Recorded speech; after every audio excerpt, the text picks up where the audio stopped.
Yes. Okay, so taking the conversation forward, our next panel is about lawyering with women with disability. We are being moderated by Miss Namita Bhandare, who is a senior journalist and has been working with the Hindustan Times.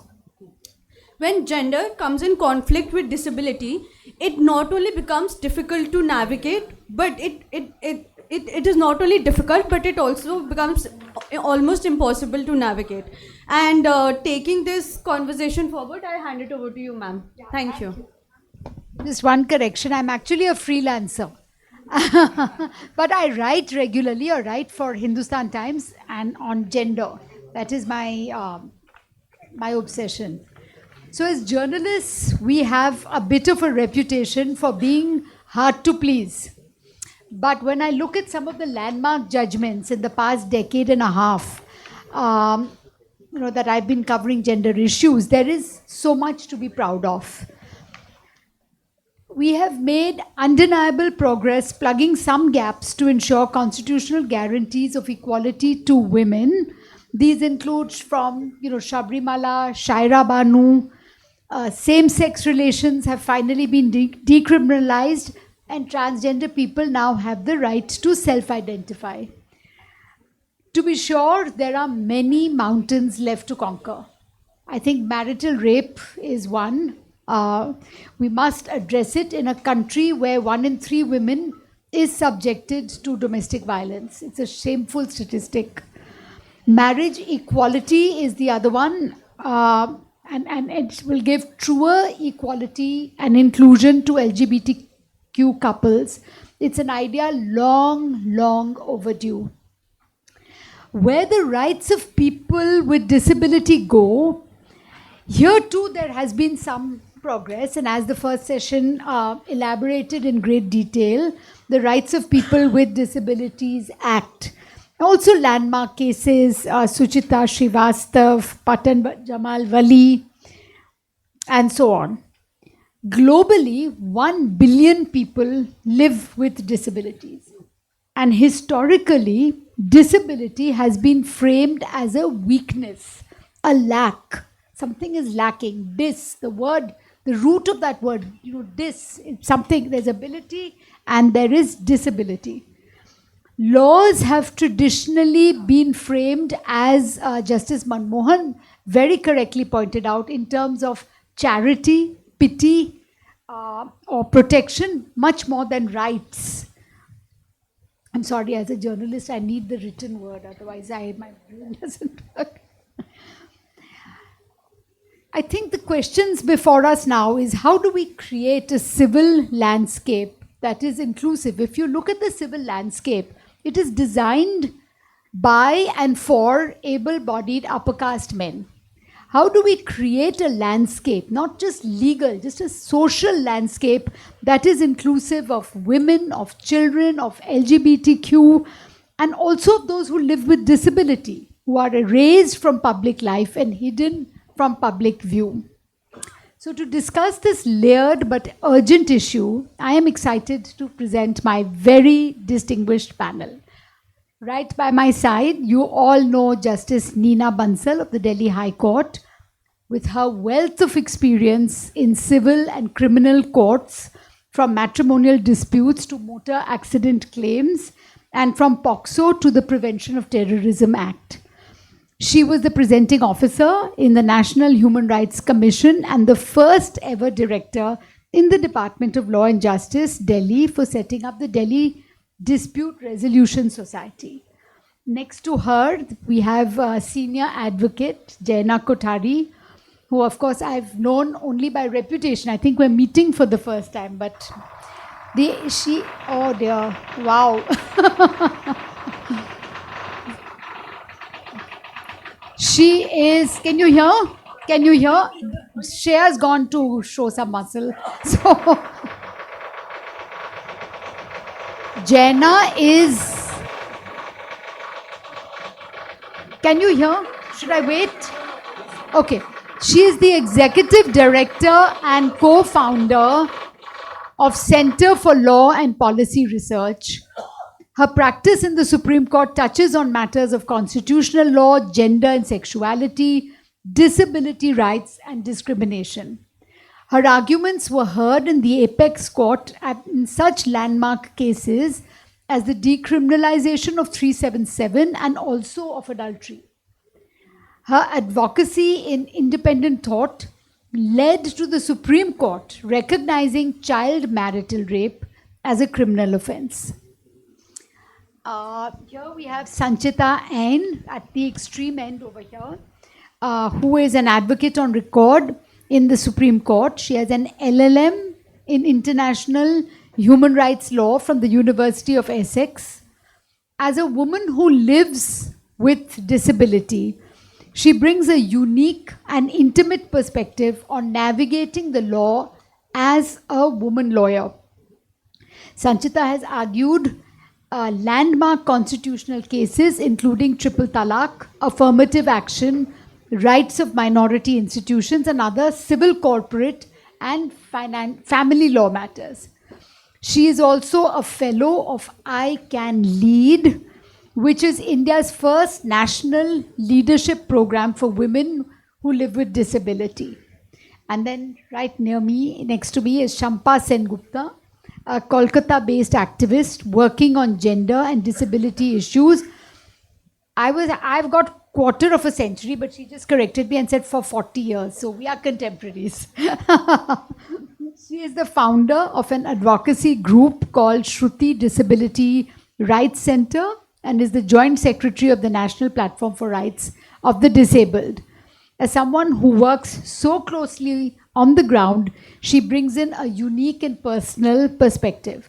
So without further ado, now that Shreya has silenced all the noisemakers, I'm going to get started with Justice Bansal, with you.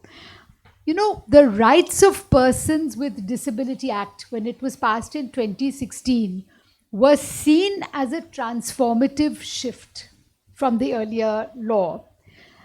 I was wondering if you could explain on how it broke. What were the important ways in which it broke from the past? And in its practice and implementation in the courts over the past 9 years, where do you see it falling short? Good afternoon. I think the question is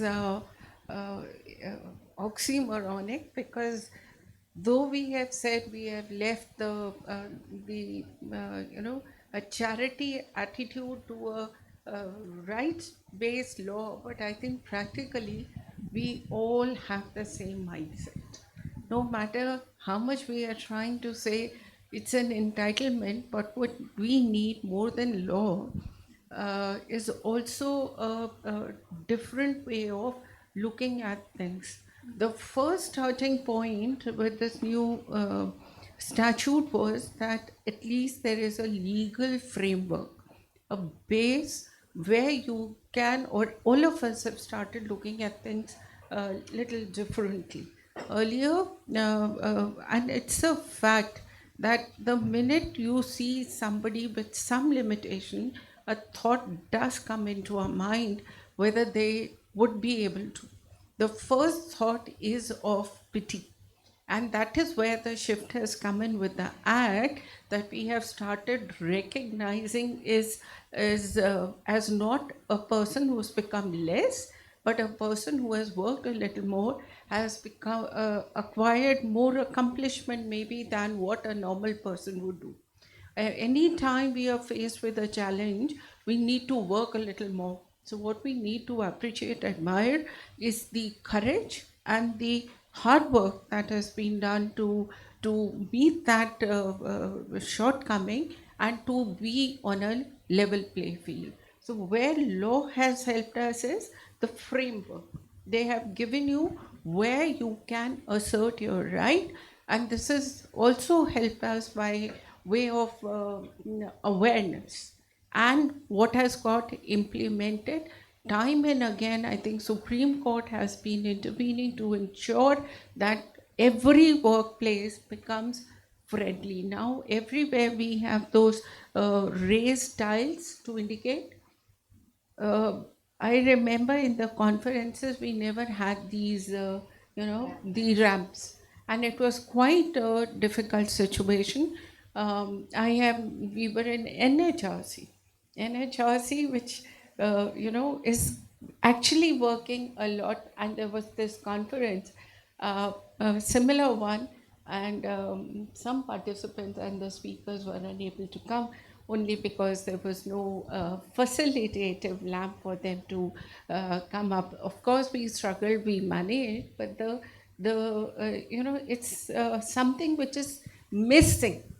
It is something which is because we are not conscious and aware, and that is where the law has come in, where it has become mandatory in academy. I would like to, share how ignorant we are. We have a regular toilet, and this person, and the doors are always small. The wheelchair would not go in. And what difficulty that person had, we all struggled, tried to find some alternate way. That is where the dignity gets compromised. It's a time, there is a definite shift, but a little more where we are conscious that what we were talking in NHRC is not they are disabled, but they are differently able. So a little different approach and comfort is required to be provided, and they are as normal as anyone is. Sure. I mean, this is Yeah, a thank small you. comment. Thank you so much. Jenna, I want to come to you next. I very briefly mentioned in my introduction about a slew of judgments where you suddenly have, these gaps, long years of gaps being plugged. Even in 377, it just went through this roller coaster, up, down, but finally decriminalized, where gender you have. Has disability law kept up? Has disability rights kept up, or rights for people who live with disabilities with the other kind of, guaranteeing of constitutional equality? Thank you for that. And first of all, thank you to the Sunanda Bhandari Foundation for also inviting me, and so that I can be part of this wonderful panel. I think it's a really pertinent question. And yes, I think in the last few years, especially last 3-4 years, we can say that, the movement that was there on gender identity, sexual orientation, we had the Nalsa judgment, we had the 377 judgment, and all of those judgments which changed the landscape on gender identity and sexual orientation. We have that happening in disability rights.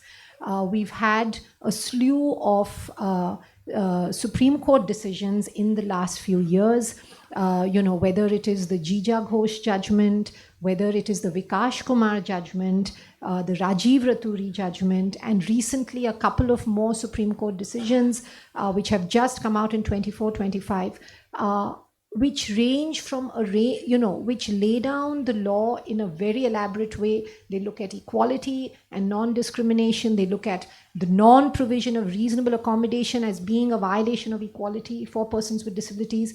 There are a range of judgments on accessibility.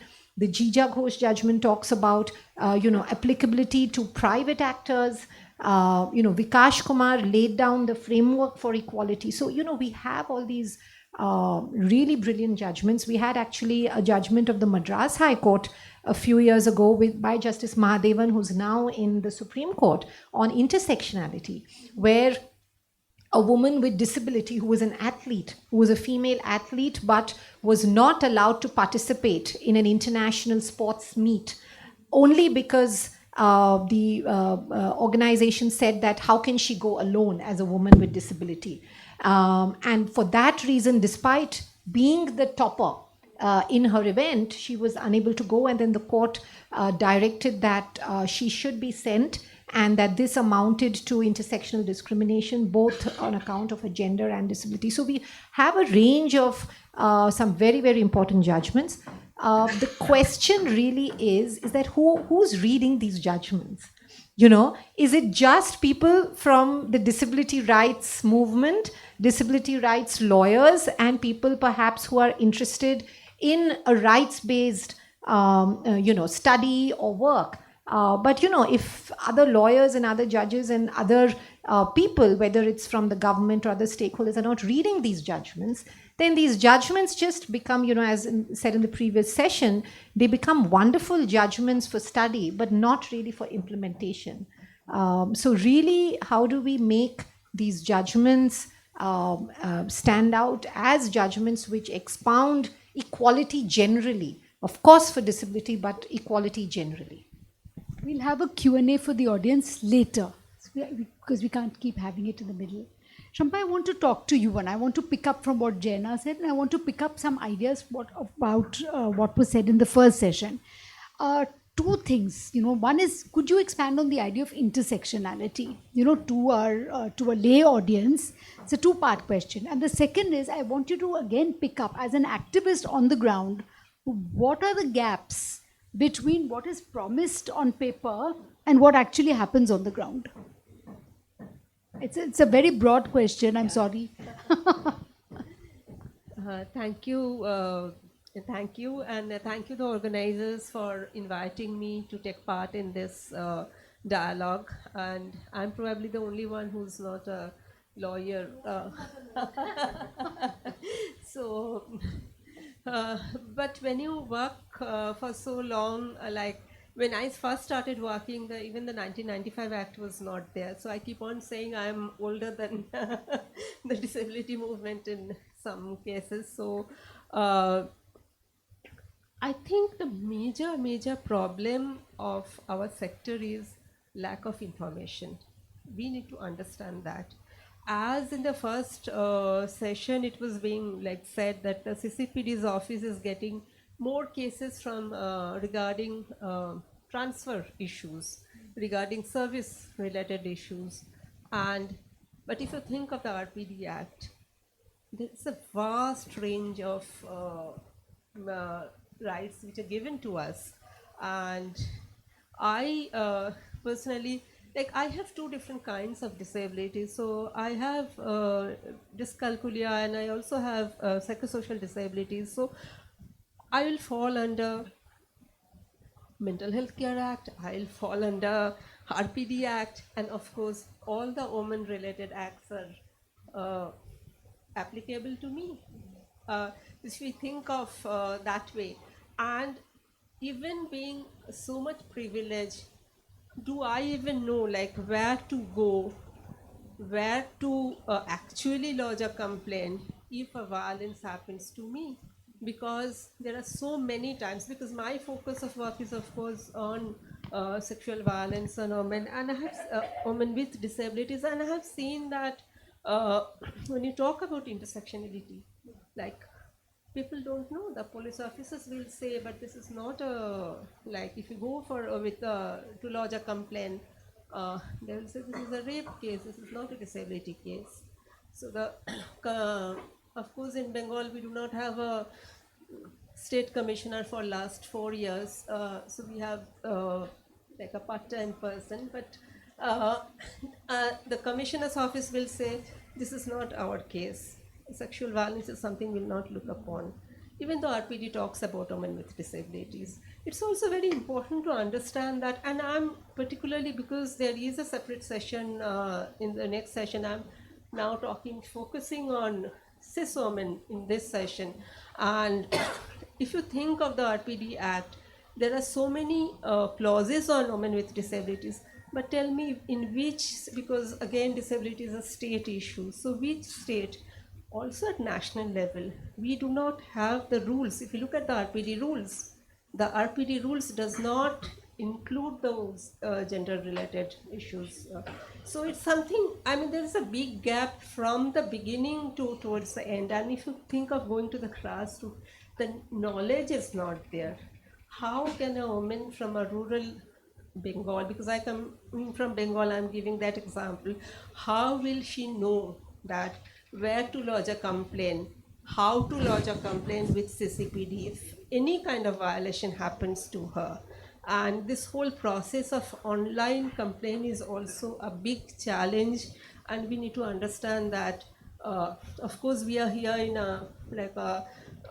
in Delhi capital, this AC room, but this is not what people with disability comprise of. The population is something totally different if you go to the ground level. Correct. Thank you. That's quite heartbreaking too. I mean, Sanjita, I want to come to you and ask you if you don't mind sharing with our audience what is it like to navigate the justice system as a person who lives with disability. I think I would like to begin with a story. I have quite a few stories, but I would like to begin with one. When I was in class 12th, I dropped a year because I wasn't sure if I can write my exam. This is pre 2016, when my disability was not even recognized as a disability. So I could not ask for a scribe. So I dropped 1 year. And still I wasn't sure. But this time I had to write it. This was West Bengal board, where we used to have 2 papers in one day. 3 hours, 1 hour break, and 10 to 1, and then 2 to 5. Last paper, political science, I really thought I can't make it. And the kind of excruciating pain I can't explain. And I just said, I wanted to escape. I didn't know how to escape from that situation. And I said, God, can you just fast forward this time and bring a time when this is not happening? And then I added to it, not happening just to me, but to anyone else. And then years later, during COVID, during a virtual hearing, I was appearing before Justice Chandrachud, as he then was, in a Disability Rights Matter, which came from Tamil Nadu. And he was hearing a case of a doctor who wanted to write UPSC exam, who had the same disability and wanted a scribe. Now, when the act had come, I was very happy. Now it's resolved. I was waiting for the act to come. And then when I heard in courtroom, and it was the first time I actually heard that the guidelines said that only persons with benchmark disabilities can ask for a scribe. I was like, what the hell did that come from, right? And it was actually being argued, which didn't make sense to me. Why is it even being argued? It's commonsensical for me. And then when my matter was called out, this was pushed for end of the board, and when my matter was called out, after arguing my matter, I volunteered and I said that I may have some input, so if I may be allowed to argue it. So, coming back to what Justice Manmohan was saying this morning, where interim order, how essential interim order is, but it's also essential to lay down the general law, that got tested in that hearing because the judge was inclined to only give the doctor relief because it was too much to go into, in a way, right? So they were not sure if they can really lay down guidelines because everyone will then come and ask for a scribe. Now, this was the view of the court at that time. I was like, I just need half an hour. And I was so convinced that in half an hour, I would be able to show them a different view. And I would be able to show that how ableist it was to think of how it can be abused and therefore deny someone who deserves it, who needs it. And to show them that without it, the person's very basic for that person's existence to have it. And that cannot be compromised. And that's what led to Vikash Kumar judgment, which is now being cited and people are claiming the relief that they're getting. So when we argue such cases, when we understand the kind of impact it's going to have on not just that litigant's life, but the public at large, and to have that vision as to what you want that judgment to say. The reason why I chose to be on this side to litigate was exactly because I thought that it's possible to kind of steer through and guide the judgment in the direction I want. The second aspect that you were asking me about how it is for a lawyer, woman lawyer with disability, for again to be visible, even for a lawyer with disability to be visible. I mean, people, before I had organized a coffee chat in Delhi High Court, people had not people didn't know that there were lawyers with disabilities in the High Court. Okay. And then things shifted. People suddenly spoke. Someone said that they spoke to Arvind, and for the first time they spoke to him as a colleague and not someone who as a just a person with a disability, right? He got, and this kind of event, that's why helps. It helps to talk about real issues in these kind of events. He got to do something that he really enjoys doing after that coffee chat.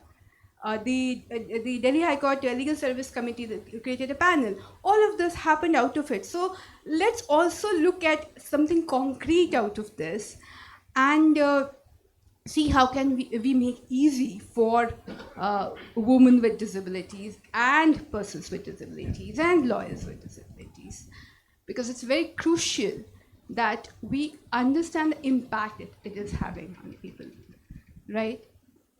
Thank you. Justice Bansal, I will come to you with the questions, but not in the middle of the discussion, please. Justice Bansal, I wonder if you would like to respond to Sanchita. And because one theme that is emerging from the morning's discussion and continuing through this one is, empathy. The role of empathy, whether it is in the executive, whether it is in the judiciary, and of course also the lack of awareness and training amongst the magistrates. So a woman with disability has a complaint of rape, she's just bounced off from one department. But I think the root problem here is a lack of empathy. Yeah, this, I think I agree 100% with what you are saying, because what has been said here is that to say and to do are two very, very different things, and there's a huge gap between the two. Awareness definitely has come in. There is a shift, and I think a lot can be said to the judgments which are being given. Even if it makes a headline, there is a lot of awareness which goes, and it is only with awareness that we would be able to bring in a change in perception and also bring in a change. Having said that, I think the courts per se, be it district courts, be it high court, be it Supreme Court, wherever we are getting an opportunity, I think nobody is missing it. What has been said is very important, that many a times we are not even aware and conscious. If I'm looking at somebody, I may not even be aware what the point you were making, that unless we are aware, we cannot address. And that is where very important aspect is coming in. Disability has become a regular discourse. Even in the academies, there is a topic which has become a routine discussion. So it's no longer a taboo thing, no longer a pity thing, it's a matter of right. As what in law and what as a person who has a little privilege to bring in change can do. And there, I think there is a difference in how we are interacting, dealing. A person maybe, having a vision disability, hearing disability is not being shut out. I think we are all extremely open, and wherever there has been a gap which has been felt in communication or any kind of additional equipment that is required, all of us are working for it, and we ensure that nobody gets left out so far as our legal framework. Yes, thank you. Jenna, I'm going to come to you in a minute, but I just want to bring Shampa in for a second, because something, which just occurred to me, social change. You bring about, so, after the December 2012 gang rape in the bus, there was so much public anger, and you had the Criminal Amendment Act. But you did not have the corresponding social change. Nobody wants to do that hard work. You will sit. So in Calcutta, also West Bengal, they brought in the Aparajita Act, which is of course now awaiting the governor's assent.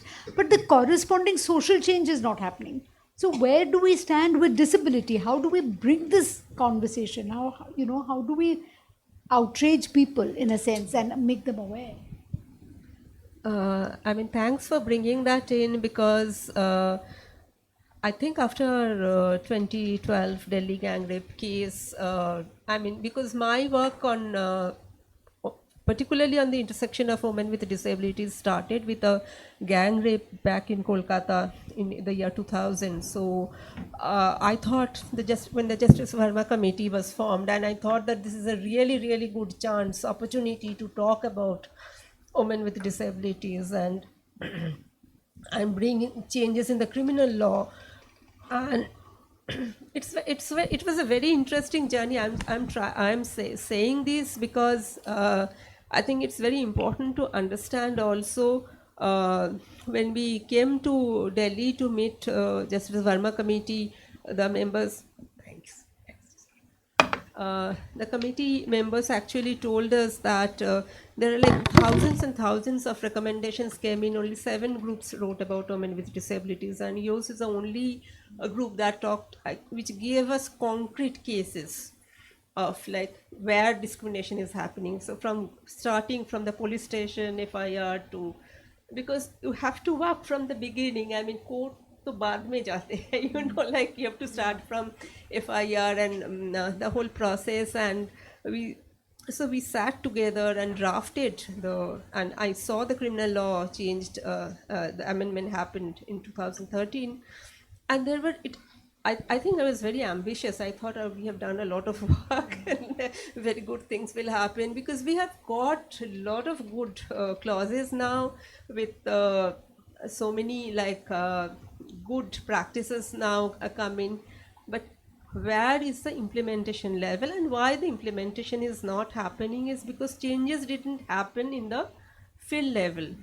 So we said that this woman will need support services when going from the beginning, from the court to the whole legal process.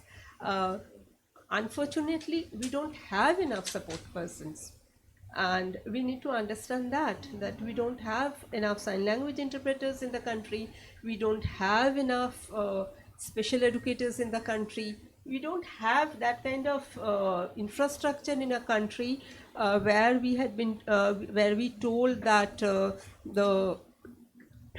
when all the interrogation will be like video recording will be done.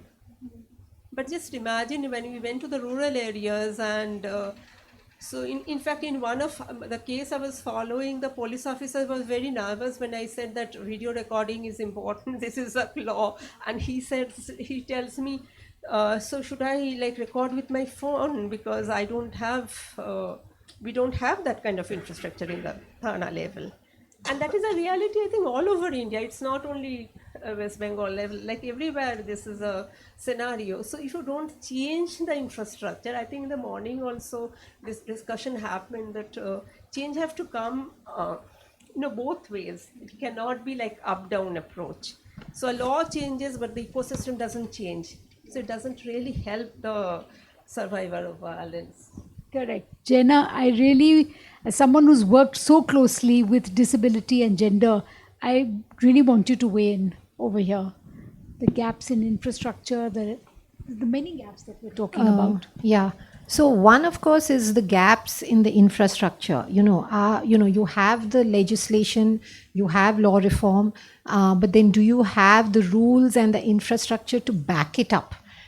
Social change may still take time, but are we able to even implement the law with the infrastructural requirements, whether it is by the support persons, video cameras, and all the other measures required? So on one hand is that, but I think for there are, for women with disabilities, if you talk about implementation of the law, the challenge is far more than just implementation at the government level.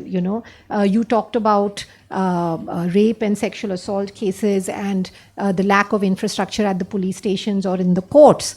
We are facing, even understanding the law, filing complaints, and challenges in the private sector. On one hand, you may say the private sector may not have the resource problem. right? Many private sector entities have the resources, so they can provide, but we see that there are severe challenges there.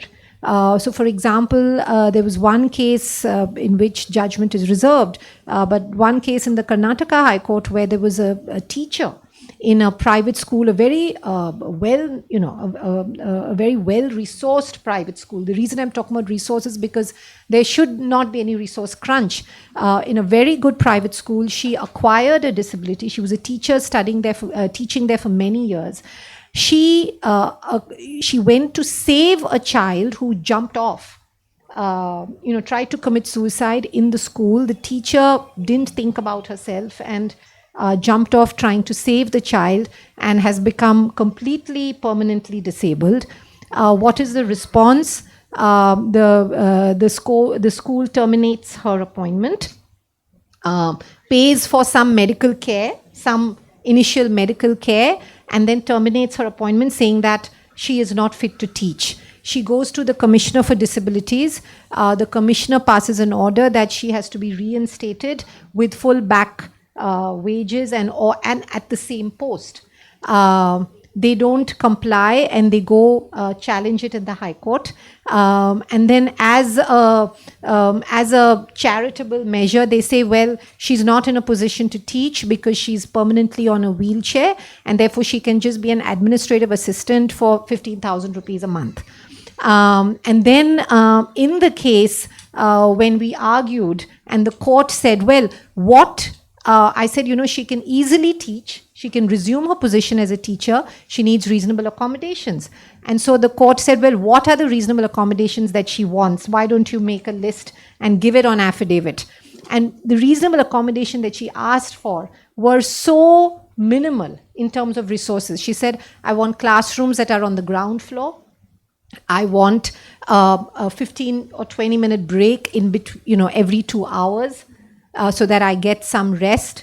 I want the flexibility that on some days, if I'm unable to make it to class, I should have the option to do online teaching, and the curriculum should suit my timings. That's all. And she said, I want a transport allowance because my wheelchair doesn't fit into the school bus because they didn't have low-floored buses. So she said, if you don't have low-floored buses, at least give me a transport allowance so that I can have a car or a taxi.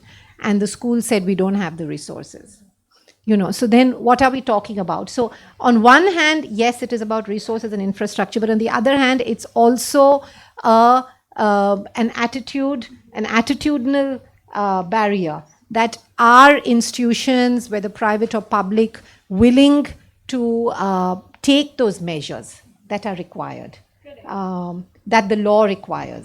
So it's really an attitudinal barrier. And again, I would concur with Justice Bansal that it is the mindset still hasn't changed. You're saying that I'm giving you this, you should be grateful that I'm giving you an administrative position, And of course, a lot of the problems coming from the families as well, the prejudice, the discrimination, girls with intellectual disability being forced to undergo hysterectomies in the name of protecting them. Apparently this is reportedly, I'm talking about news reports, this is quite common. Did you want to add something, Shampa? Because I'm going to open it. How much time do we have? Yeah. Okay, I want to keep 10 minutes for audience. I just wanted to share some experiences of representing women with disabilities. The issues are quite many. Most of them stem from the sense of the vulnerable position they are in their families, in their workplaces. Most of them are not getting reported. The number of cases that come from women with disabilities is far less than what it actually is. Whether it be domestic violence cases, and mostly they are not even in a state to go out of the house. They are dependent on a caregiver who themselves are the abusers. Even in cases like during COVID, we managed to save a woman from a flat, and those flats are worth crores. And we sent her to a home with the help of the police. Later on, I got to know the husband had come and taken her away. So this is a situation where the society is still dealing with the gender issues as if the husband had a right, and particularly when she's disabled, maybe he had a greater right on her. Same thing happens with women children. Their ability to decide is highly compromised more than male child with a disability. When they go to a doctor, even those kind of, I mean, they say, oh, you are overreacting, right? These kind of issues which are not even identified as issues, which are yet to be seen as discrimination. We are not even talking about fathers committing violence. We have not even reached there. I had a case where, and I also really like the motto, by the way, freedom to choose, because that's what is missing the most when it comes to women with disabilities. There was this case where the father calls me and he says it was a case of divorce, and he says that you just ask her to settle. So I thought maybe he doesn't trust me. He has trust issues with lawyers. He may be thinking that I want to make money out of the case. So I said, look, I won't charge you a penny, but let me first speak to her and understand what she wants.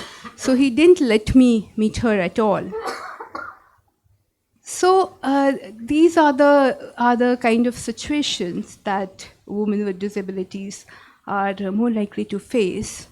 And in workplaces, again, the sexual harassment, the reporting is far less, because they find themselves to be in an extremely vulnerable place. The ableism is so strong in the society that they are also a part of the same society. They also carry the same conditioning, something that we really need to address. And as lawyers, being a lawyer, the changes that we really need is that if we can, educate and sensitize the lawyers, judges, even counsel standing on the other side. I mean, I have never heard, these days you don't hear sexist remarks being made openly in Supreme Court by a lawyer on the other side, but you can hear an ableist remark being made. Even when they know what the law is, the way they interpret the law is so different. And they want to interpret it rightly, but they don't know why a visual impaired student, even though the guidelines say so, why would he need a recorder? So these kind of things, I think it's very important to conduct the sensitization programs, just like we have under POSH.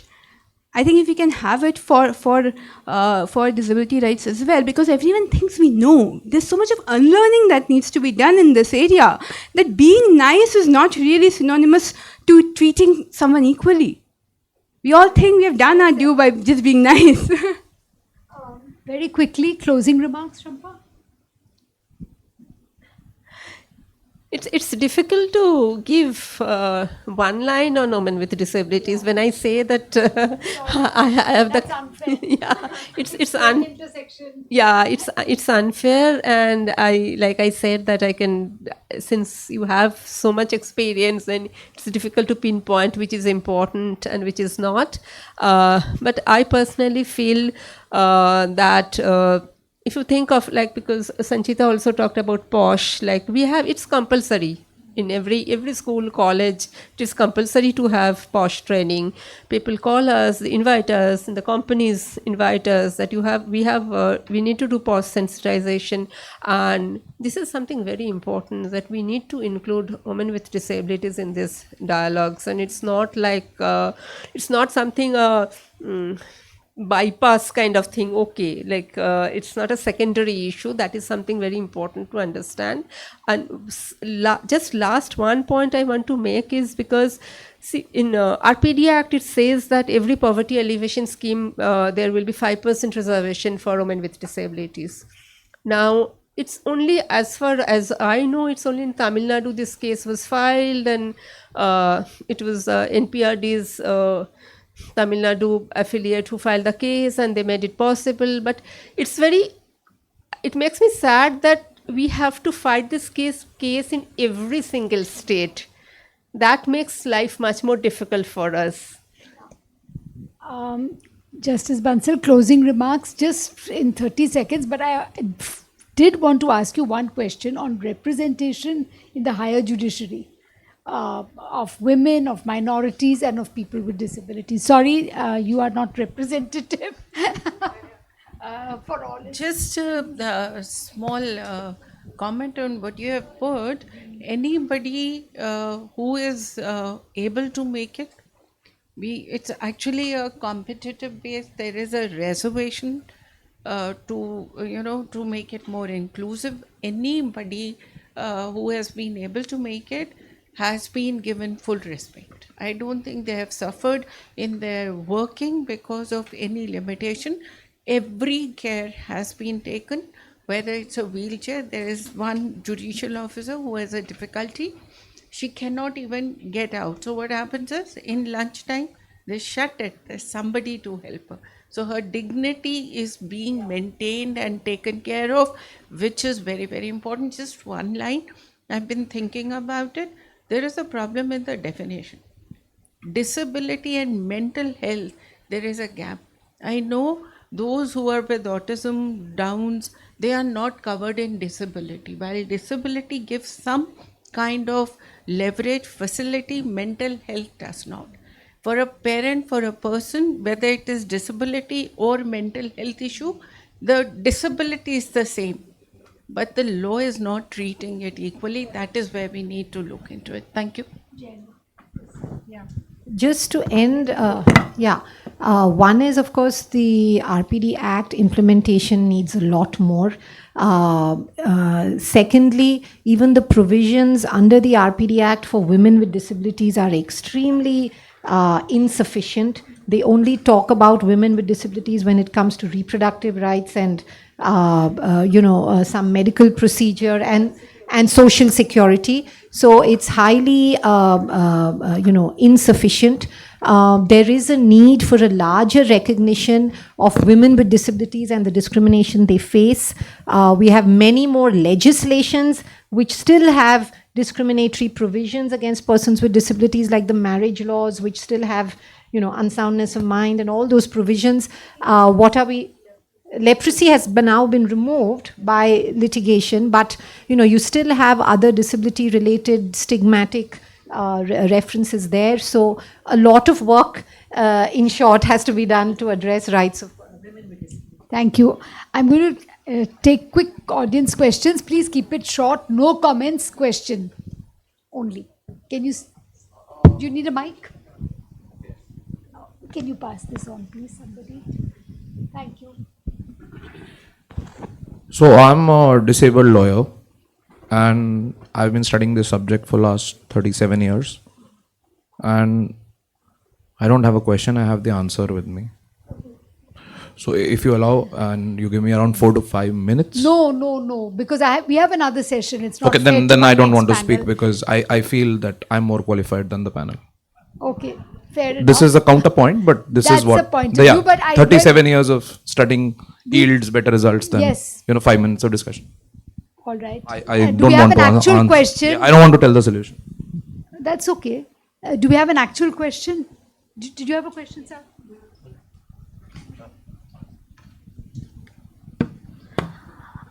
So, ma'am, Mana.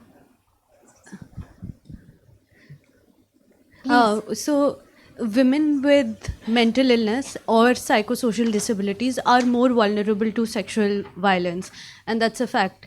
And something that I've been thinking about is the fact that the Mental Health Care Act does provide us with a very comprehensive infrastructure that takes care of treatment, and proper treatment does mitigate a lot of factors that come into play when in instances of sexual violence. For example, someone with bipolar, if they're having a manic episode, they're more likely to encounter Quick.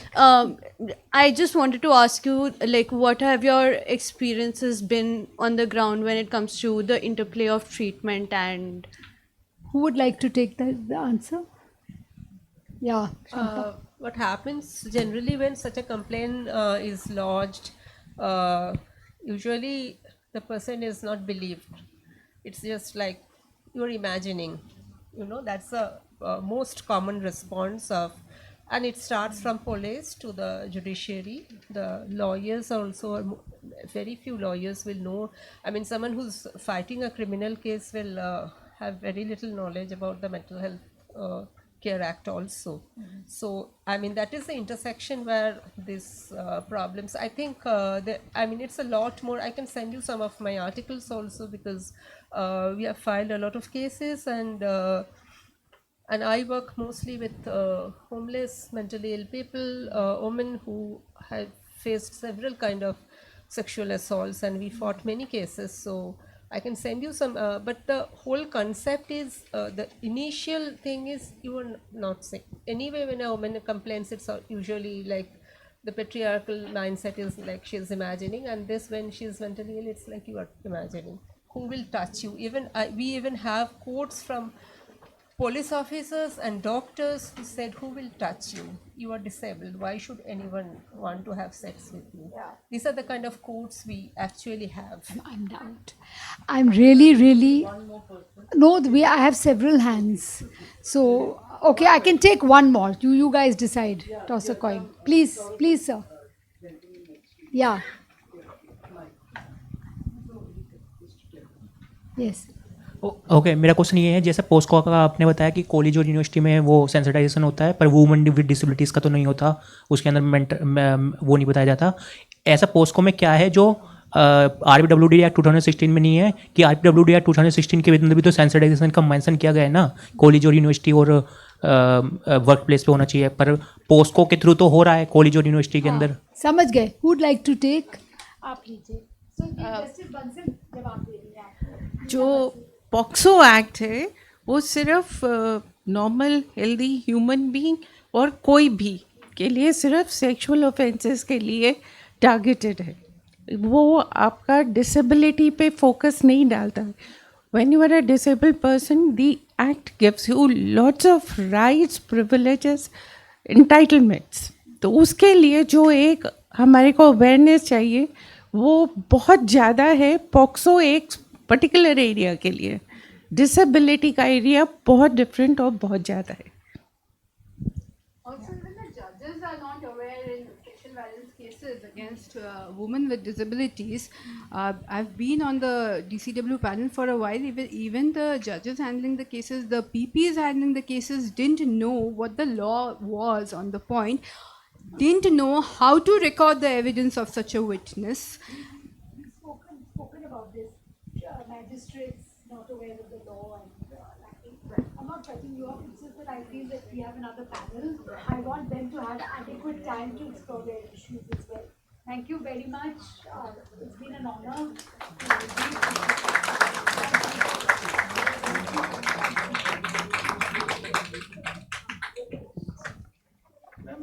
Yes, of course.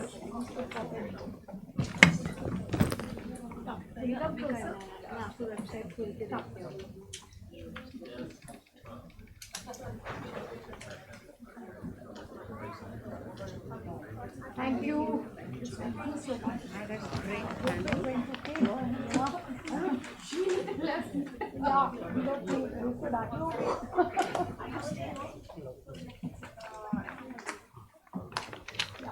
It's okay.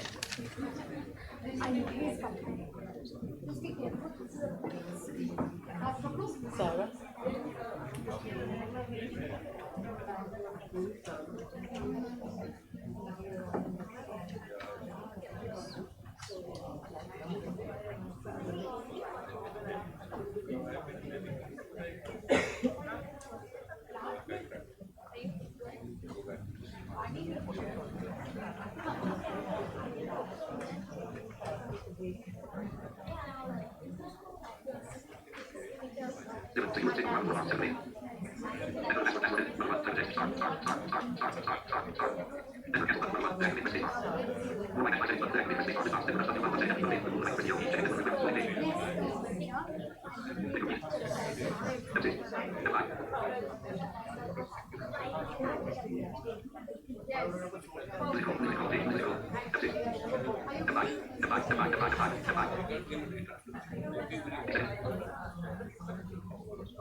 May I request all our panelists for the next panel to please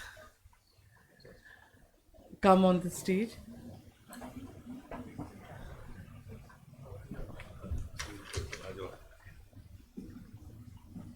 Ahmed, just ask someone that the bottles and all need to be changed.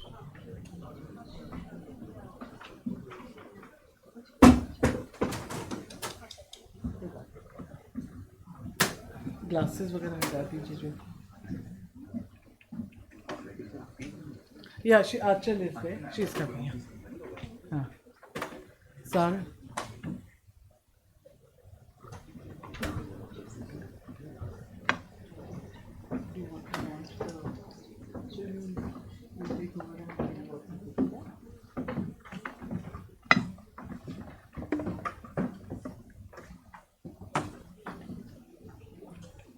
Where is Kiran? Oh, okay. You want to? Okay. Huh.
Thank you so much for staying till the third session.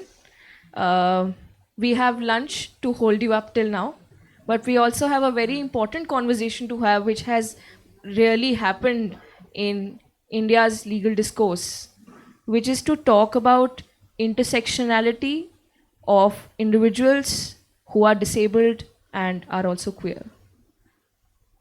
An intersectionality which causes too much stigma. An intersectionality which is not even seen within these marginalized communities. A disability rights movement, a cis heterosexual disability rights movement that refuses to acknowledge that there are also people with alternate gender identities and sexual minorities.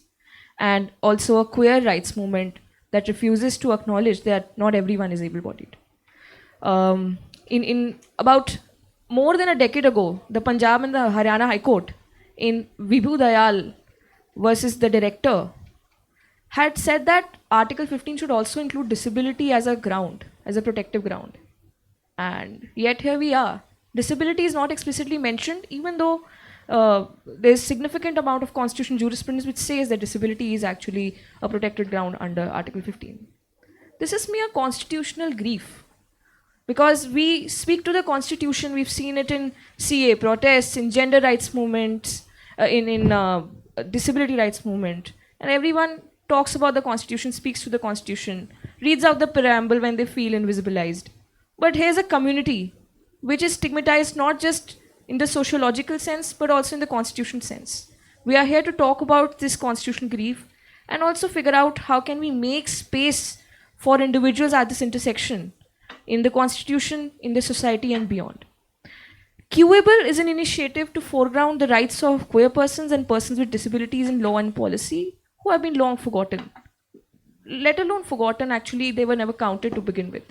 So, in this context, I would request Justice S.K. Kaul, who's very kindly agreed to be a part of this panel and also agreed to launch the website of QAble, which will house resources for queer persons and persons with disabilities, which will have all the legal and policy tools that can help them navigate employers who refuse to provide reasonable accommodation, who refuse to use the right pronouns, educational institutions who refuse to acknowledge the compounding effect of queerness and disability, and overall social structures, governmental structures that are not built for persons who are queer or who may have any kind of reasonable accommodation needs.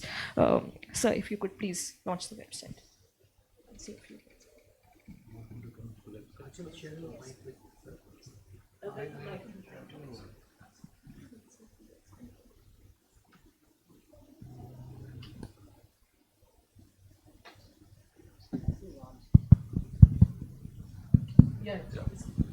Good afternoon to all of you.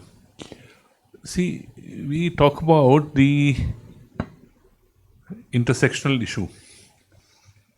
Let's understand that persons simply with disability, their acceptance itself has a challenge over a period of time, running into decades. A non-acceptance into key figures or key positions when the disability rights came, it was easier to accommodate them in areas which did not have major decision-making processes. So, in terms of the hierarchical, you always pick them in the lower hierarchical norms. A lot of judicial intervention went over a period of time. We were part of that judicial intervention where many spoke about it. Justice Lokur is here, Sikri, myself, and many others who tried to give some teeth into it. Then you're talking about people with the queer people, different preferences. That exertion of the right still is in progress. And recent developments, at least till I demitted office, showed that socially, judicially, governmentally, we had not arrived at a stage where there was acceptance fully. So at least on the first category, there is acceptance at the higher echelon levels now, but still at lower implementation level, there's a problem. Now, when we talk about the intersection of these two, I personally feel it requires a lot of social movement, a lot of discourse, a lot of government initiatives to be able to do that. Because this is problem multiplied by 2, in a sense, in terms of acceptance of the existence of these issues and people and what would prevail. I think it's still going to take time to do that movement because sometimes law helps in transacting and transmitting issues which are in the social domain. And sometimes social movements help us in change of law. These are fields where there will have to be a larger role of the law changes if they have to come to, in an Indian society, to bring about a social norm or a social development. But that has been lacking. So this whole debate has been on for quite some time about an anti-discrimination law which is centralized, because one law will talk about one thing, another law will talk about another thing, something will talk about the queer rights, something else will talk about the person with disability. But if you have a common anti-discrimination law, then that can facilitate in dealing with the issues across the board, and it may help in achieving the objective. While listening to towards the end of the last discussion, there were talks about how lawyers don't understand, judges don't understand well, integrity issues. A lot of people talk about judiciary, law, and others, and I tell them, well, they're part of a society. They're not dropped from the top. No special privilege of dropping them from the top rises. So, what is the acceptance? What is the integrity levels? What are the what you think should be the permissible levels in a society are important in constructing even people who come from ultimately land to the post. It's from this pool of talent alone that people will occupy positions. And until the society changes the whole, with little push from the governmental and the legal fields, the changeover takes a little longer.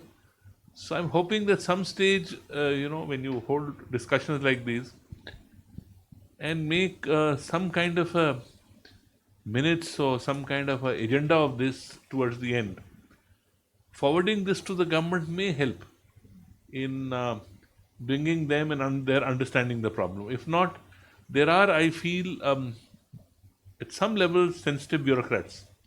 And even if it reaches them, they may be able to propel it to a political stage, because See, I believe political stage only gets propelled by votes. Unfortunately, that's part of a democratic setup, that everything is more so today is a vote bank system. This party or the other is not relevant. The issue is what is the vote bank politics in it. But bureaucrats still, though they're bound by the political directives, at times have had education and exposures to different areas which helps them understand. So one of the seminars which you were there last time, I met a couple of bureaucrats from the concerned ministries who were there, and it gave me a positive impact that if the bureaucrats can think like this and do so, their continuous propagating that viewpoint at some stage will have a ministerial impact, even if it takes a little time. Similarly, social movements are built by discussion, conferences, other things. And this is quite visible if you see both the movements, the queer movement, you see the person with disability movement, and how it is traversed over a period of time. It is the acceptance of the social norms also to some extent as the generations come by, which is there. Not that traditional method, no, this is abnormal, how can this happen? Why will this happen, This has to change with the thought process changes which occur. So one hopes that, as time passes by, there'll be more and more interaction amongst the people affected and the people who will understand the policy formulation and help to make it. And this kind of a website, I'm told, is a great initiative, I would say, in times to innovate and help the people who are affected. Thank you. Thank you. Thank you so much, sir. An individual who's been writing the story of queer rights line by line, starting with privacy and building on in Supriyo. In the last panel that I heard you on, the Keshav Suri and Vidhi panel, you said that hope will not stay silent. And I think that's the takeaway from what you said. Hope triumphs over experience, and it always must. Towards my right is Mr. Kiran Nayak. He's a trans person and a person with disability. He's done significant amount of grassroots work, engaged with persons with disabilities and queer persons, and is well aware of the harassment, the sexual violence, the exclusion and invisibilization that is meted out to individuals who lie at this intersection, not just by state, but also sometimes by family members. Kiran, would you like to talk about your experience, your journey? How did you found your grassroots organization? What kind of experiences you've had? And we have stakeholders from the bar and the bench sitting alongside us. What would be your opening remarks if at all you were to start a debate and conversation around queer and disability rights? What would be those 4 or 5 top priorities that you would want people at the bar and the bench to talk about more? Thank you. तो मैं थोड़ा हिंदी में बात करेगा. So I am Kiran Nayak. I am female to male trans man. By birth is female, and then my identify in age of 12th. So now in 39 cross. So I am working with a trans and disabilities south areas. So especially AP, Telangana, Karnataka, and Tamil Nadu and Kerala. So मैं घर के छोट में time में वो time में मन को जेंडर इशू नहीं मालूम है, but feeling is there. Then slowly every time trans man and queer communities ज़्यादा लोग के सुसाइड कर सकते हैं. सो मैक्सिमम क्राइसिस, पूरा क्राइसिस इज सुसाइड. फैमिली छोड़ के बाहर, हमारा घर में ऐसा प्रॉब्लम है, तो हमारा घर में अभी हमारा पार्टनर से बाहर नहीं आ रहे हैं, तो मेरा feeling by birth is female और मेल, मेल और फीमेल. मैं अभी गे हूँ, मैं लेस्बियन हूँ, तो ये ज़्यादा हमारा पास शेयर कर सकता है. तो आई मैरिड इन तिरुपति 2008. तो मैं एक लड़की से साथ शादी किया 2008 में. वो एक बड़ा इशू है. तो क्यों तुम एक वुमेन, तुम लड़की है, लड़की को क्यों शादी करे है? तो वो ब्रेकिंग न्यूज़ में थोड़ा छोटा इशू हो है. तो हम सेम मेरा पार्टनर का पेरेंट्स वो केस डालिया, देन पुलिस स्टेशन में क्या बोल रहे हो, तो उधर ही हरासमेंट वर्ड्स स्टार्ट हुआ है. तो ये अभी मेन को हो रहे, बट ज़्यादा लोग बाहर है. सो ये कैसा स्टॉप करना पड़ेगा. ये तो कैसा इश्यूज है रूरल एरिया में. घर छोड़ के बाहर आने के क्या क्या प्रॉब्लम हो सकता है. एंड ओन क्राइसिस 5 years में स्ट्रगल किया. Is a police station, family and society and media. तो कुछ भी लोग नहीं हेल्प नहीं किया. So start to in organisation star, society for trans man actions and rights. Only trans man issue काम स्टार्ट किया and slowly trans and disability issues and LGBTQ issues start करने टाइम में हम अभी एक वेरी फाइट करने के अभी 1% रिजर्वेशन मैडम जैना कोठारी हेल्प किया कर्नाटका में. एजुकेशन में 1% रिजर्वेशन ला के फुल फाइट किया. सेम टाइम इन तेलंगाना अभी एक पॉलिसी चल रही, तेलंगाना ट्रांसजेंडर पॉलिसी अंदर में trans and caste and schedule caste and disability issue क्या क्या हो सकता है. ये 2 अंदर लाए लास्ट 15 years के फाइट करके. एक साइड प्रॉब्लम है, एक साइड सॉल्यूशन गवर्नमेंट से कैसा करना पड़ेगा. And disability trans and disability issue आ सकता है, बट हमको प्लेटफॉर्म नहीं मिल रहे हैं. अभी मैं ट्रांस इशू बारे में बात कर रहे हैं तो हम डिजेबिलिटी इशू में बात कर रहे हैं तो एक ही बात करने के रेडी है. एग्जाम्पल 19995 एक्ट में ओनली टाइप ऑफ डिजेबिलिटी 7 है एंड 2016 में 21 डिजेबिलिटी. सेम अभी ट्रांसजेंडर LGBTQ देखो तो इस छोड़ दिया तो प्लेस छोड़ दिया. हम कौन तो आके जॉइन हो सकता है, पर डिजेबिलिटी में बाउंड्री दे दिया 25 एनफ. सो इन एट अभी पॉलिसी क्या कर रहे हैं एंड जजमेंट कैसा है रहे, रूरल एरिया में हासिल जा सकता है. सो अभी एक पॉलिसी में देखो, अभी 2016 PWD एक्ट में है ट्रांस इश्यूज है नहीं. सेम टाइम 2019 एक्ट में देखो, ट्रांसजेंडर एक्ट में है डिजेबिलिटी इश्यूज है नहीं. तो हम इंटरसेक्शनलिटी में प्रॉब्लम फेसिंग कर रहे हैं. माइग्रेशन, कास्ट, मैं बंजारा कास्ट शेड्यूल कास्ट में प्रॉब्लम हूँ and same wheel chair person हूँ, सेम ट्रांस एंड डिजेबिलिटी हो. सो इंटरसेक्शनलिटी हम कैसा फेस कर रहे हैं. अभी हमारा एक सवाल में काम चल रहे हैं, बट इस जजमेंट आ रहे हैं, बट कैसा जजमेंट कैसा रीच हो रहे पब्लिक में, ये जजमेंट कैसा जा रहे हैं, ये तो हम फेसिंग कर रहे हैं. एंड तो क्या थोड़ा हिंदी में बोल दो क्वेश्चंस, कौन सा रहो तो मैं आंसर कर सकते हैं. तो इंग्लिश आ सकता है, but perfect language is Telugu actually. So हम अभी लैंग्वेज देख सकते हैं, इधर ही अभी लैंग्वेज देख सकता है. सो रूरल बैकग्राउंड से लैंग्वेज आल्सो प्रॉब्लम है. सो हमारा काम चल रहे हैं, बट कैसा प्रेजेंटेशन कर सकते. अभी जैना मैडम को हमारा कर्नाटका में एंड AP तेलंगाना में ज़्यादा सपोर्ट दे रहे हैं, इंडिविजुअल सपोर्ट है. सो ट्रांस एंड डिजेबिलिटी लोग को प्लेटफॉर्म चाहिए. मैं आज फर्स्ट टाइम आया मैं ये ऑर्गेनाइजेशन के लिए. मैडम जस्ट मैसेज किया तुम आओ बोले तो मैं जैसे एंड संभा मैडम आल्सो हमको बाहर है, हम मूवमेंट्स के बाहर है, कैसा आना पड़ेगा, हमको बैकग्राउंड सपोर्ट ज़्यादा चाहिए. सो ये क्राइसिस 2014 में 14 years girls disability, multi disability, एक विलेज में एक लड़का इसे रेप कर दिया. तो वो रेप रेगुलर रेप है, सेक्सुअल पार्टिसिपेंट रेगुलर कर रहे हो. तो 6 month प्रेग्नेंट वो लड़की है, गवर्नमेंट में हॉस्पिटल में आया है. वो लड़की 6 month प्रेग्नेंट में डिलीवरी कंपलसरी चाहिए, अबॉर्शन नहीं करना पड़ेगा, गवर्नमेंट हॉस्पिटल में ऐसा बोल दिया. वो फाइट करने के हमको लोकल सपोर्ट नहीं मिल रहा, पुलिस स्टेशन में सपोर्ट नहीं मिल रहा, 2016 एक्ट है वो सपोर्ट नहीं मिल रहा, केस नहीं सपोर्ट नहीं मिल रहा है. वो स्लोली वो केस हम फाइनली 2018 में क्लियर किया.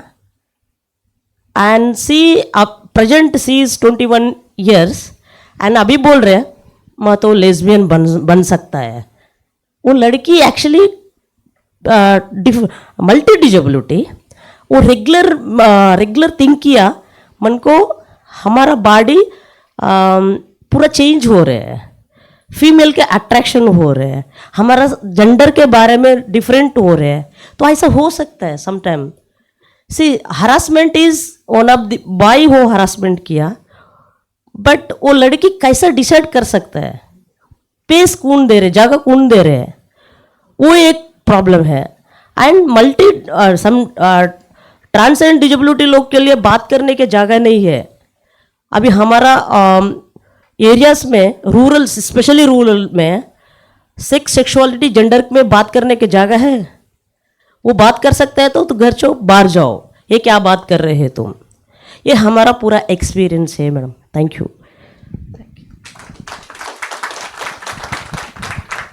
बहुत बहुत शुक्रिया किरण जी, आपने अपने एक्सपीरियंस के बारे में बात की.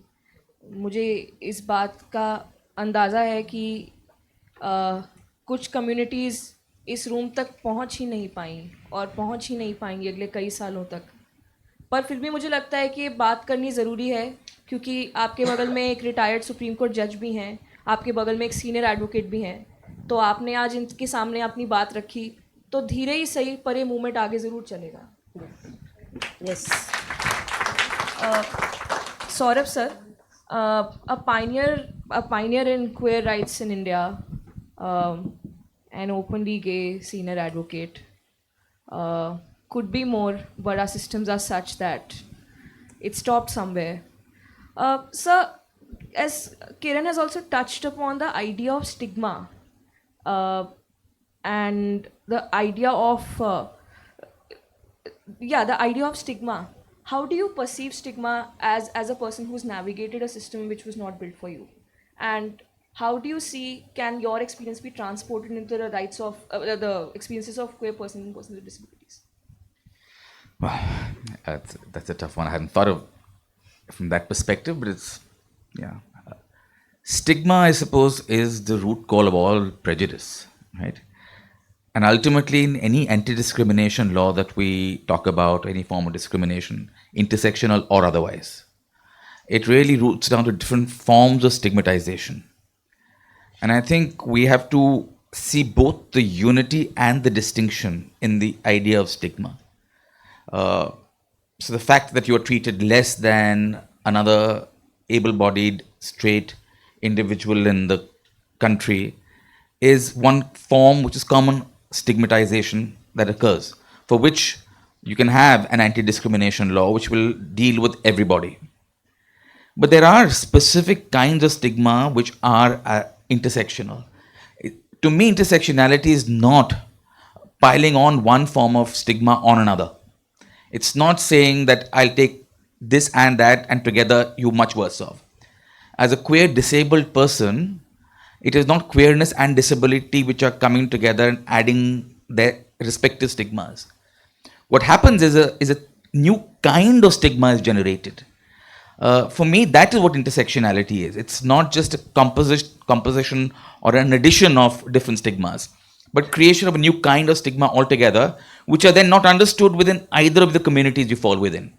So a queer disabled person is not really seen as queer or disabled, or what their life is fully understood. So when you deal with that kind of stigma, there has to be certain sensitivity to the uniqueness of the situation of that particular person. But coming to the easier part of your question, which is my personal experience, I suppose. Well, I approach stigma from a cloak of privilege. And I think that's something that maybe we can take Kiran's story and inspiration from. To me, privilege offered me a shield which allowed me to deal a lot with the stigma that I would have otherwise faced. Coupled with that privilege was the arrogance of youth, I think. I came out, at a young age when I thought everything was possible. And I think that's why revolutions come with the young. When you see the possibility of change and the idea that you can bring change about and you can overcome stigma, that belief that it can happen, it A, empowers you to overcome stigma, B, it forces you not to recognize stigma for what it is, also. That is, you just say, it's just people's stupidity and prejudice. Surely I can convert them otherwise. So that is how I came about in trying to change people's lives. But it was not an intentional act on my part. I never set out to change society. I first set out to just try to live. And I think for queer communities, that is often the starting point. Our enemy is not just the fact of stigma from others, but for a lot of us, the stigma comes from within. The refusal to accept yourself, and then therefore being in the closet, and then being seen as a minuscule minority, invisibilized, as you said. So we have to deal with an internal stigma as well. This is not to say that a lot of people with other forms of what would you call stigma, but say disabled people or on the basis of gender, don't also have certain degree of self-loathing and stigma. Can happen, but I'm just telling you from my personal experience. And I'll keep it short. That's it. Thank you. Thank you, sir. My next question is both from the bar and the bench, actually. It's about biases. Now, one of the widely reported conversation that happened between the judiciary and the executive, and I'm taking from Saurabh sir's experience, is that it's a likelihood that he'll be a biased judge if he were to be on the bench. Meaning we shouldn't have women judges because then they will give very gender sensitive judgments. We should not have Muslim judges because then they will give very secular judgments, non-communal judgments. We should not have judges from any minority community because then Dalit judges will give very caste progressive judgments. They will try to implement Article 14 and 15. So this is called, when you're dealing with matters that come up pertaining to any marginalized community, be it violence, be it exclusion from reservations, be it exclusion from employment, educational opportunities, how do you see judges deal with biases? I'm not necessarily talking about you. You're one of the better parts that the Supreme Court has turned out. But we also have other judges who may not be that open to the idea of accommodating, sir. So what do we do as lawyers who stand at the court, at the door of the Supreme Court asking for rights, and we tell you that, okay, we are queer people, we are disabled people, we have a lot of stigma. How do we deal with your bias on the bench? So if you look at a scenario, it is not necessarily that people who come from a particular disadvantaged situation alone will be able to understand and implement justice required for that section. If you look at the history, there are many empowered, there are judges who have come from privileged situations, there are lawyers coming from privileged situations, who have taken the initiative to endeavor to understand what is the need of the minority group.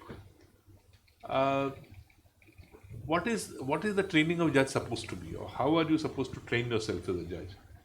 The idea is to be able to deal with people who may not be like you, and this would be in social thinking, it may be in economic thinking, it can be on persons with special needs, it can be with queer people. So there are many differences which will come because the human species across cannot be identical. It can be caste, it can be community. Well, you are talking in a society where even if a boy and a girl choose each other, no separate difference. It can be inter-community marriage, even within community marriages. The fact that you make a choice is resented by the society and resented by parents. So when you have the parents, taking lives of children because they think differently. Here you're talking about very much greater amount of differences. Even on that minor differences, there is always a problem. So I recollect one of my bureaucrat friends who chose his partner from the same community. So I said, well, this is a very well arranged love marriage. So But he said, my parents still don't. They say that we didn't find it. We didn't find the spouse. So I'm just giving example from where these prejudices arise. So the previous generation would think it is their privilege to choose. All these matters come to court. Please understand. Some visible matters may come, but daily matters come where, and sometimes on personal matters, we take them in chambers. And I have dealt with so many issues like these which come forth, where they say, well, you call the father and he says, look, I have other daughters. I mean, if this daughter goes away, how do I deal with it? So the family resentments of how they will be able to deal with other people in the society would certainly more arise from people with special needs and queer than with where there is no difference in that sense. I believe a judge's training is to deal and is supposed to deal with people who are different from him and try to step in. You can never step into the shoes of somebody else, I don't think so. But you can try to step into his area and see how he would feel or what is required for his purposes. We talk about women rights. See, our country at least gave a voting right to women since 1950. You see developed parts of Europe, I think Switzerland gave it in 1970, I said earlier. So there are some social changes which takes time. Some places our country moved earlier. Some places it took us time because of cultural prejudices which existed. We have to accept we are very, very caste divided society. Everything thinks on that line. And within the caste, then there are different factors. Then you have issues. I don't think most of us would think that what if a woman would come, how would the person judge differently? There can be men who are, I think, equally if not more sensitive to women issues. I on the lighter side used to say, see, there are 3 women in my life. I have 2 daughters and a wife. So now can we say that somebody else who doesn't have a daughter only has a son will look at a different way? Because if we start doing in that direction, then making judgments will become a problem. That's why you lay down laws at times. You lay down the parameters of it. The judge, of course, has some discretion, but there is no absolute discretion which occurs. So he is supposed to implement the law. I do appreciate there may be nuances of that which a person may have different. So, and that starts from the lowest court to the highest court. I'm sure Saurabh would agree with this philosophy that you sometimes think, who is the judge? Where do you appear? How is he going to react? As lawyers we used to do this, I'm sure he now does it. That much difference will remain in any society. Does it not happen in the US? Look at the US Supreme Court, how divided the US Supreme Court is, where people say, oh, you are a Republican or a conservative, how you will rule. So that's part of the human species which lives in different parts of the world, that people will think differently, and as a judge you are supposed to slowly evolve to be able to think more dispassionately than the others. Saurabh sir, do you have anything to add to this? But I'd love to say no and then move on quickly to lunch. I know you. I'm standing between you and lunch, so. But yes, and in terms of litigation strategy, yes, and as to whether I think only someone who is from the community can understand the issues, that's maybe is true, that a non-queer person cannot fully understand exactly the life of what a queer person is. But as Justice Kaul said, that it is the judicial training which allows a judge to rise to a place where they can empathize and they can understand. You can never truly feel what someone else does. But that's not the job of a judge. You're not supposed to do that. You're supposed to uphold the Constitution and understand that upholding that Constitution requires a certain set of fundamental rights that everybody has, and ensure that everyone gets them. You cannot divvy up a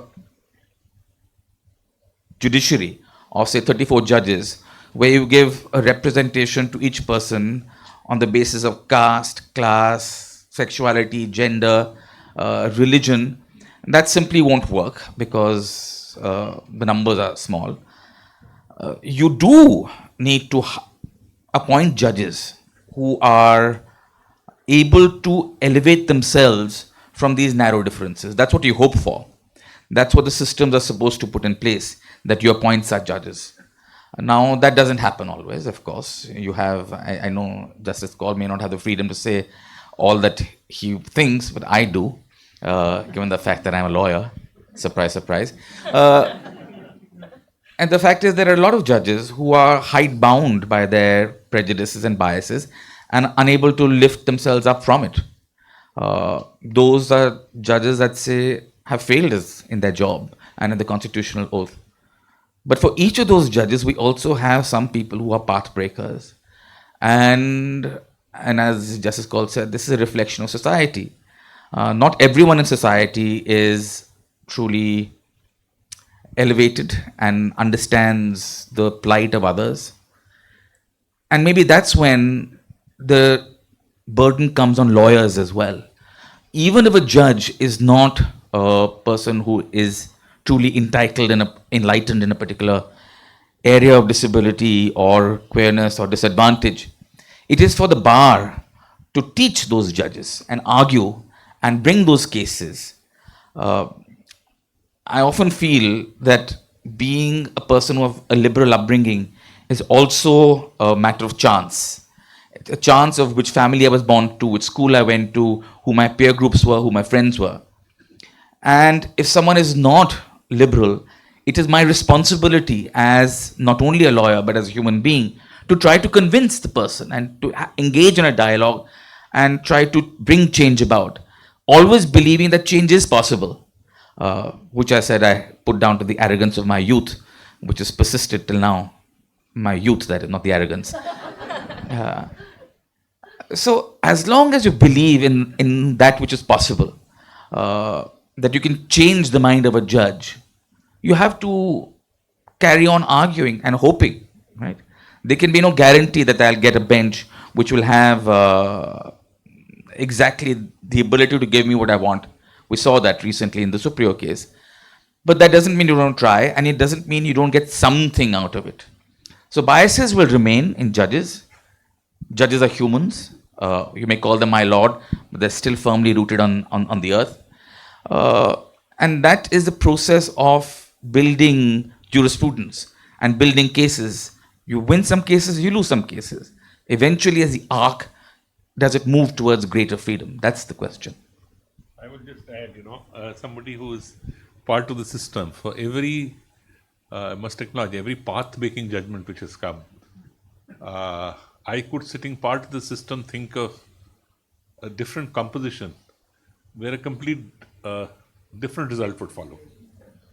That is always there. So it is also sometimes, I would say, planned in a way, sometimes incidental in a way, where when you discuss in the corridors, the thinking process would be very different. And that's part of reflection of the society. If the society outside thinks differently, and there are different viewpoints, strongly, today we have strong viewpoints on everything actually.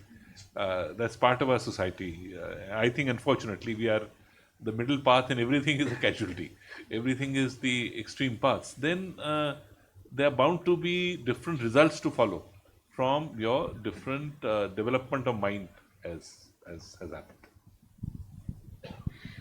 Kiran ji, आपका जो grassroots में काम रहा है कर्नाटका के अंदर, उसके basis पे मुझे दो एस्पेक्ट से आपसे बात करनी थी. पहला है सर्टिफिकेशन का, both as a person with disability also as a trans person, and second is access to health, क्योंकि सबसे मूलभूत अधिकार हैं, और एक विद्या लगा लीजिए, एजुकेशन. तो आपका इन तीनों में क्या एक्सपीरियंस रहा है? आपने कम्युनिटी के साथ बहुत काम किया है, और आपको क्या लगता है कि जो वकील हैं इस कमरे में, ज़्यादातर वकील हैं, जजेस हैं, जर्नलिस्ट हैं, सिविल सोसाइटी एक्टिविस्ट हैं, आपको क्या लगता है कि वो क्या रोल प्ले कर सकते हैं आपके सफ़र को आसान बनाने में? Yes, thank you ma'am. So documentation ज़्यादा प्रॉब्लम्स है. जब अभी इंडिया में रहने के मैक्सिमम 20 डॉक्यूमेंट चाहिए. Aadhaar first, then caste income, DL पूरा. Education certificates. तो अभी स्पेशल 2 कार्ड है हमारा आईडी कार्ड। तू ट्रांस है तो ट्रांसजेंडर आईडी कार्ड चाहिए, तुम डिजेबिलिटी हो तो UDID card, unique disability ID card चाहिए। सो ट्रांसजेंडर कार्ड चाहिए तो same Aadhaar card compulsory, same UDID card चाहिए तो तुम आधार कार्ड कंपलसरी। तो अभी मेरा एक्सपीरियंस, मेरा पर्सनल एक्सपीरियंस, यूडीआईडी कार्ड मन को इजी मिल सकता है, बट ट्रांसजेंडर आईडी कार्ड क्यों नहीं मिल रहा है?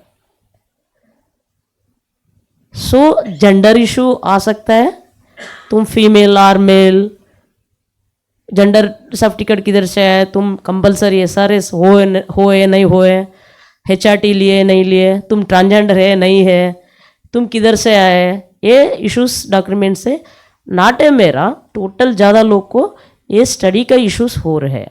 मैं BA सेकेंड ईयर के छोड़ दिया, तो ये एक डॉक्यूमेंट इशू से, जेंडर का इशू से एक है।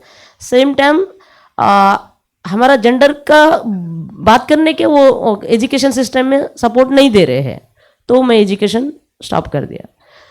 तो ये एक प्रॉब्लम है। सेम टाइम नॉट ये ट्रांसजेंडर आईडी कार्ड लेने के इतना इजी नहीं है, बट वो 2 लोग के अभी ऑनलाइन में करना पड़ेगा, बट ये तो कंपलसरी है। तो क्यूर मूवमेंट में क्यूर कम्युनिटी को कौन सा कार्ड चाहिए? तो कार्ड नहीं है, ओनली तुम LGBTQ ओनली T ले लिया, ट्रांस वुमेन ट्रांस मैन ले लिया, बट क्यूर मूवमेंट लोग किधर जाना पड़ेगा? उन जेंडर इशू किधर बात करना पड़ेगा? तो ये थोड़ा ये काम करना पड़ेगा। ये काम कर रहे हैं, हम फाइट डाल रहे हैं। तो टका अभी जल्दी जल्दी हो गया। तेलंगाना स्टेट का ट्रांसजेंडर वेलफेयर बोर्ड कमेटी हो गया, कर्नाटक में हो गया, तमिलनाडु में हो गया। तो ये छोड़ के, ये लोग को छोड़ के चल रहे हो। सो ये एक इशू है, ये ध्यान में रख के काम करना पड़ेगा। And some state transgender policy है तो ट्रांसजेंडर वेलफेयर बोर्ड नहीं है, बोर्ड है तो वेलफेयर कमिटीज नहीं है, तो हमारा डॉक्यूमेंट्स इजी नहीं मिल रहे हैं, इजी नहीं हो रहे हैं। ये कैसा करना पड़ेगा? अभी इधर लायर है एंड सर है इधर, ये कैसा करना पड़ेगा हमको अभी suggestion. Specially problem in trans man, trans women also same problem, queer community also same problem. ये एजुकेशन सिस्टम में हम कैसा, रिजर्वेशन किधर गया? रिजर्वेशन पे हमको सपोर्ट नहीं मिल रहा है। सो रिजर्वेशन हमको चाहिए। ये हमारा पर्सनल एक्सपीरियंस है। अभी ये प्रॉब्लम में चल रहे हैं हम। सो डॉक्यूमेंटेशन, अभी ration card, voter ID card. और एक क्वेश्चन है मेरा प्रॉब्लम है तो मन को ऐसा प्रॉब्लम आ सकता है फील्ड में। तुम ट्रांसजेंडर है तो ट्रांसजेंडर पेंशन ले लो, तुम डिजेबिलिटी है तो डिजेबिलिटी पेंशन ले लो, एक ही ले लो। इन इंडियन गवर्नमेंट बोल रहे हैं। सो पेंशन सीज वो क्या, वो डेली मंथली एग्जाम्पल 1000-2000 रुपीज़ दे सकता है। मेरा क्वेश्चन क्या है, तो तुम्हारा एक्ट इंडियन इंडियन अपना ये सुप्रीम कोर्ट जजमेंट बोल रहे हैं तुम ट्रांस है, तुम डिजेबिलिटी एक्ट है, तुम्हारे पास UDID है, तुम्हारे पास ट्रांसजेंडर ID कार्ड ही है, तो अगेन बोल रहे हैं तुम एक ही ले लो, एक आधार एक पेंशन। सो इधर अमाउंट नॉट इशू, बट हमारा डेटा किधर जा रहे हैं? हम अभी ट्रांसजेंडर ID में आ सकता है नहीं आ सकता है, और डिजेबिलिटी काउंटिंग में आ सकता है नहीं आ सकता है। सो ये एक बड़ा questions. And same state to state cost change हो सकता है। एंड तेलंगाना में अभी आदिवासी लंबानी ST एंड कर्नाटक में अभी 17 ईयर से स्टे कर रहे हैं माइग्रेशन से। मन को कैस्ट इनकम चाहिए, मन को ST दे दो बोल रहे हैं। हमारा लैंग्वेज ही डिफरेंट है। शेड्यूल कास्ट दे दो बोल रहे हैं गवर्नमेंट के साथ। नो हमारा स्टेट में तुम AC है, AC के साथ रहना पड़ेगा। ये एक फाइट चल रहा है अभी। So that is okay, state government क्या वो डिसीजन कर सकता है, ओके। बट प्रॉब्लम हम अभी ये प्रॉब्लम मिनिमम प्रॉब्लम्स है, ये रूरल एरिया में ऐसा ऐसा हो सकता है. डिस्ट्रिक्ट कलेक्टर और स्टेट गवर्नमेंट ये रूल्स कैसा बनाना पड़ेगा, ये कैसा जाना पड़ेगा, ये more than important. And specially और एक मैडम नहीं बोली है बट मेरा ये है एक्सेसिबिलिटी इशू में आ सकता है. तो सी अब मैं बोलिए मेरा जेंडर तुमको मालूम है, अभी मैं नहीं बोलिए तो एक किरण इज व्हीलचेयर पर्सन, तुम्हारा दिन वो माइंड में हो सकता है. बट ज़्यादा लोग अभी इंडिया में, मेरा पास डेटा है 270 member trans and disability queer communities लोग हैं, वो लोग को बाहर आने के डर है. क्यों? सेम टाइम वो प्लेटफॉर्म नहीं है, किधर जाके बात करना पड़ेगा, किधर जा सकता है तो क्या नेक्स्ट क्या हो सकता है, हम घर छोड़ सकते हैं तो किधर जाना पड़ेगा, शेल्टर नहीं है, एजुकेशन के छोड़ के नाम के बाहर आ सकते हो तो हमको शेल्टर नहीं मिल सकता है. सो ये पूरा हमारा ये प्रॉब्लम्स में ये सिस्टम थोड़ा चेंज होना पड़ेगा. अभी डिजेबिलिटी कमिश्नर कर्नाटक स्टेट में डिजेबिलिटी कमिश्नर्स है, बट कितना रीच हुए वो, कितना केस ने सॉल्व किया. कर्नाटका में एक ही केस नहीं सॉल्व हो रहे, pending pending pending, all cases pending. कितना केस डालो तो all cases pending, not a successful.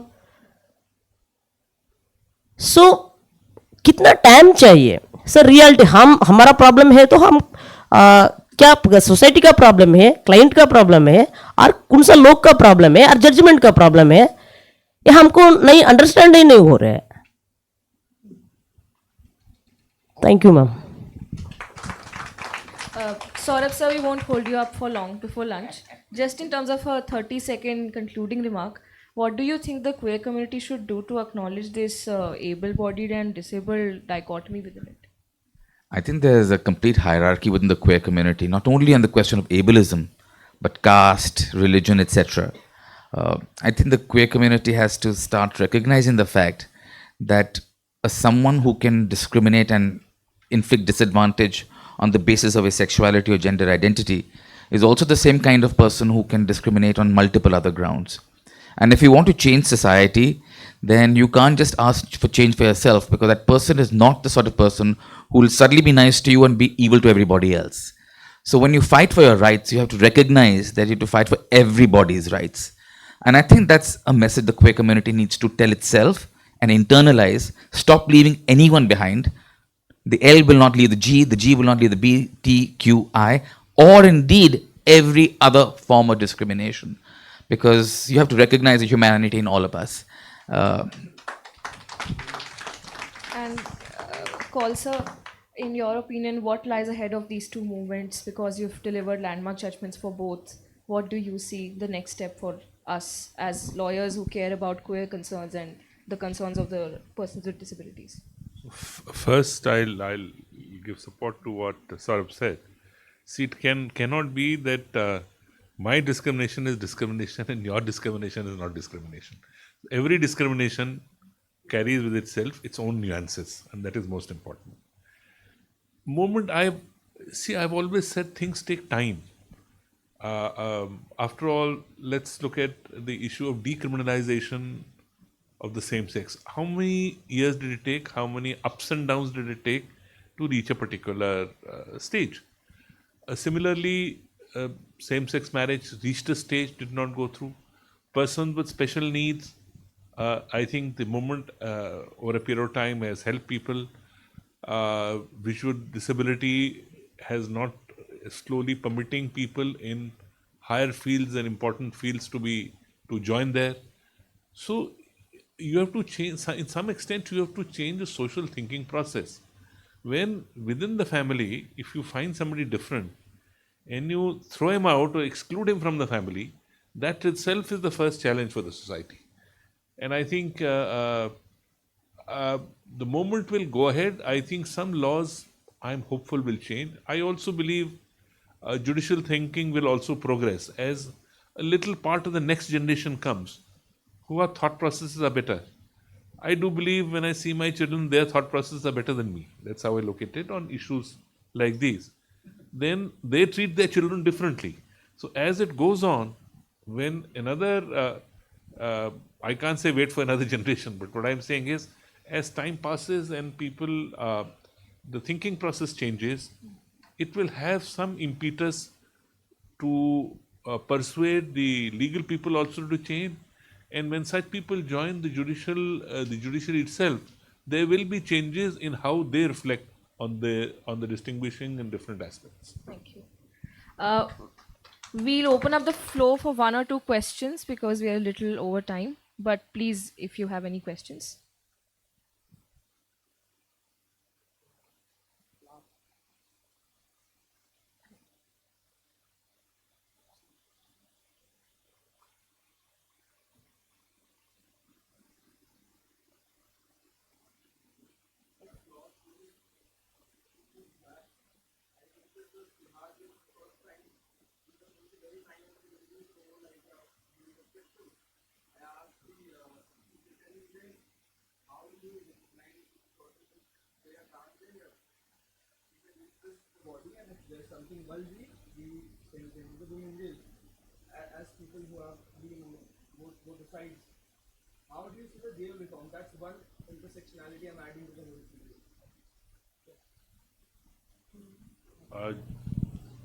If the people change, the jail will change. If the police thinking change, the jail will change. After all, the system of jail reforms means police personnel thinking differently. Is it not so? If it is so, then if others think differently, and with it the police personnel also think differently, it will take place. Of course, one aspect of jail reform is not directly relevant is we have too many people in jail. That's the bottom line. There are people who should not be in jail who are in jail. And we have more under trials in jail than convicted people in jail. So that also creates its own pressures on facilities and pressures on the police how to handle it. Thank you.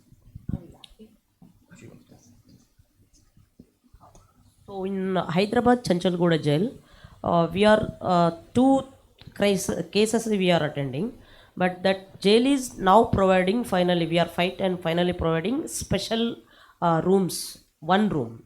So transman, transwomen are PWD. Any accessibility also there, only one jail. We are visiting also, so good supporting sir there. Just to add to it, and there, we have time for more questions.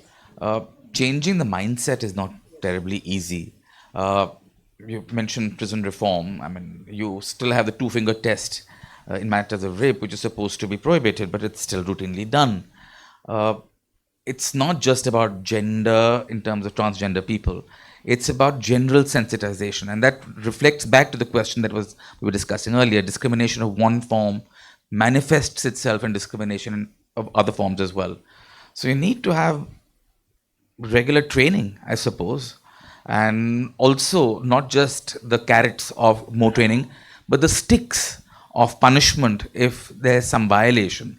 Tamil Nadu has done it recently, come out with the set of regulations where their police personnel are required to adhere to a certain norm, and if they do, they will face disciplinary action. So that's what you need to do, because in India, people listen to a danda more than anything else. And maybe it's time the police is put to that danda and saying, if you do this and there's a complaint, then you will have to answer to this. Now, most trans people will be too disempowered to actually act upon that. But who knows, there may be one trans person who does. And that fear is enough of maybe bringing some change about. Any other question?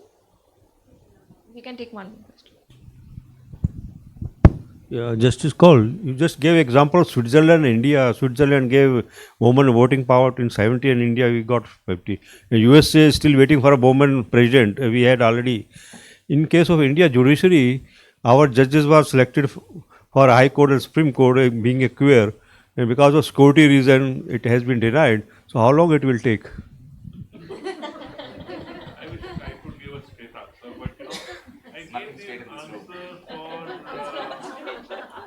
I gave this answer for women judges. I said, look, you see the judicial service today, 1/3 of the judges are women. across the board. And I've been to places like Bihar, etc., where people are, difficult postings to do. They say, okay, why can't they be in High Court and Supreme Court? I said, because to become a High Court judge, somebody had to join the bar 25 years ago to be able to be eligible, because the age profile you take. 10 years hence it will happen. Women are staying in the profession, have come from National Law School. Now, suppose in the legal profession, there were people who are there, things will change. There is at the moment an obstruction, an obvious case of obstruction which we witness, but that's because the government thinking policy and the role it played was such that they felt let me say, somebody told me, no, what you are saying, India is not ready for it. I said, you are not ready for it, India is ready. That's the reason. So why? That's security reasons. Not security reasons. I don't think that is. That's an excuse. That's a.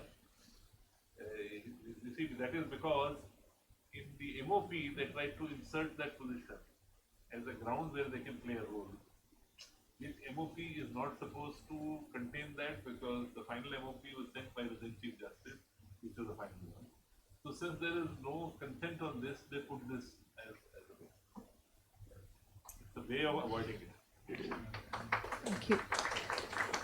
I would end with a caveat that this was just the beginning of the discussion, from inaccessible pride parades to the Transportal website, which doesn't have a audio capture. There are numerous issues which plague this community. But I'm very, very grateful to the three of you to have started this discussion, especially to Justice Sunanda Foundation to have provided backing to this conversation.